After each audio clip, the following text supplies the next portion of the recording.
We all have that idea of what a missionary should look like.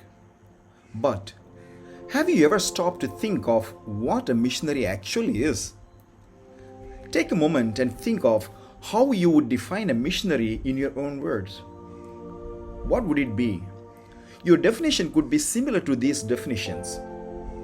A missionary is someone who crosses cultural barriers in order to share the gospel and make disciples. Or, a missionary is a person who leaves everything behind and goes overseas to serve the Lord in a foreign cultural context and share his or her love for others. These are good definitions. I am glad I got to speak with two missionaries today. Let them share their missionary experiences with us. Let us welcome Reverend Sister Anacletus, former Provincial of Sisters of St. Charles Borromeo, Argentina, and Reverend Sister Jancy, Vice Provincial of Sisters of St. Charles Borromeo, Argentina.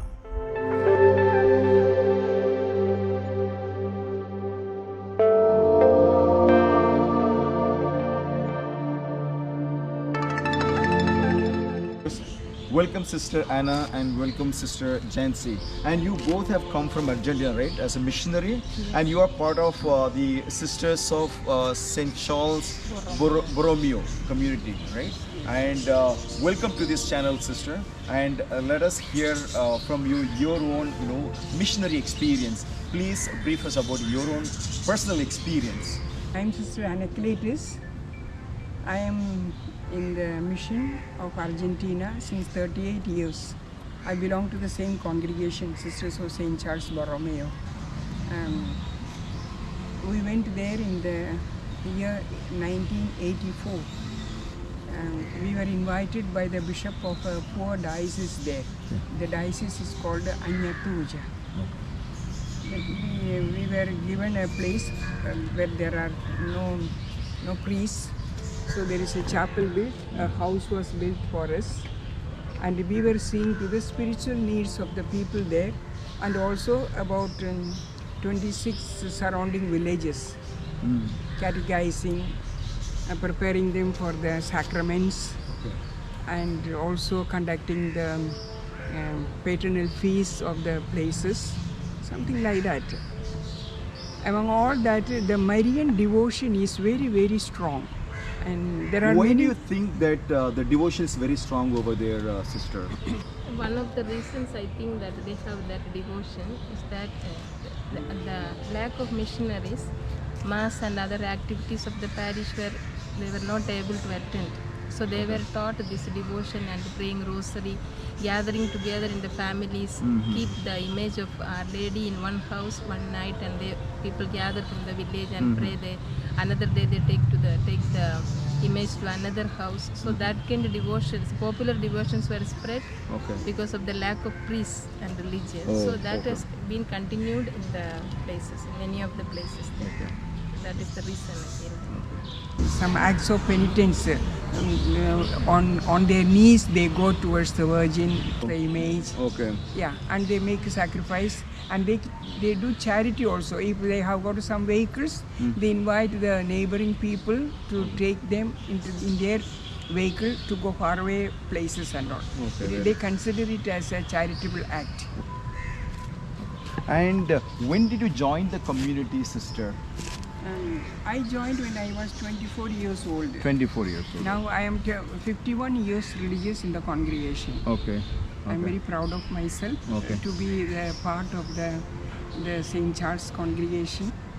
And Sister, how did you come to know about this congregation, and what inspired you to choose? There are many congregations in the church, and what would have attracted you or inspired you to choose this particular congregation? The reasons came from the daily life of the family, but I think it is the Holy Spirit who inspired me to give myself totally to the service of God. It is the Spirit of God. How did you first come to know about this congregation? Through a sister who was on holidays. I happened to see her in the parish, I inquired about the congregation. Then she invited me. And like that, I came to the congregation with her. I have three sisters from my parish. They were all Who belong to the same belong to the same congregation. congregation. They were my senior students. So when they went for holidays, I was finishing my PUC. So I asked them, inquired about them, and I always wanted to be a missionary. I did not want to. Wanted to serve God, but not in my surroundings. I wanted to go out and out of my place. Okay. So when I saw the vocation and about this congregation and all that they explained, and they have mission abroad, I was attracted to this charism of the congregation. So I joined when I was 17 years old. 17 years old. Yeah. Okay. I made my profession at the age of 21. Then 2 years I served here in India. Then I went to Argentina. Past 25 years I live in Argentina. Argentina. Do you speak the local language, sister? Yes, we all of us speak Spanish there. There is only one language there. Okay, Spanish. So we learn and we speak that language. When you become a missionary, it is important to learn how to immerse yourself in a culture that is unlike your own in order to reach the people with the gospel. This is part of what it means to be an effective missionary. How you carry out that will vary depending on where you are in the world, which is why we need to look at the definitions of cross-culture and cultural context to understand why this is important. And in missionary life, there will be a lot of challenges. Okay, it could be food, it could be language, culture. There are so many things. You are serving in a different country. And can you name few challenges that you yourself would have experienced in your own missionary life?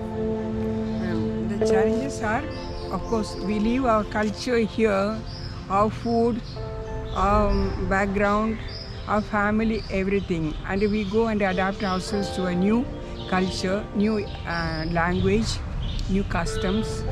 To learn the language, new language, it was a challenge. To get into the culture of the people was another challenge. But by the grace of God, we could adapt ourselves in line with the people, I can say that. It is only in the beginning, when we are maybe within 2 years, we have mastered the language. So that was not in the beginning it was a challenge, but afterwards it was not a challenge. Okay. And of course we are inserted in the villages, in the small villages where we are there, and we are always surrounded by the people, and we serve them, we give them, we help them. May not be economically, but all the other help. For example, sister was speaking about even we conduct the funeral services when priests are not there. So it is a moment, very strong moment for the people when they lose their dear ones. So our accompaniment and our presence is very important for them, and they value it a lot. So that is the way we work in the villages. Then in some other places we have some old age homes too. Where at present both of us are working in old age homes. That also is another mission which has got so much of importance in today's world, where children have not much time to take care of their elderly. We care for them. So that is another mission that we have taken up recently. We learned a lot from the people. I myself, people are very charitable, very generous, solidarity. When there is a need in their neighborhood, they don't leave them just to suffer. They gather together, make some benefits, and take the patient to the doctor, or give the money to take them to the hospital. Very human they are. They suffer with the very compassionate people they are. Okay. But the teaching of Jesus is there always. This we appreciate in them. We have learned a lot from them. And what is the message that you want to give it to the people, sisters? At present, we are in need of vocations. There are so many places left behind without reaching the gospel, without having the liturgical services. So for all that we need priests, or at least religious sisters. So if we have vocations, we can have more houses there. We can take our charism to different places. Thank you so much, sisters. You have been doing a wonderful job, and God bless all your ministry. Keep up the good works that you have been doing it. We keep you in our prayers. God bless you. Thank you very much.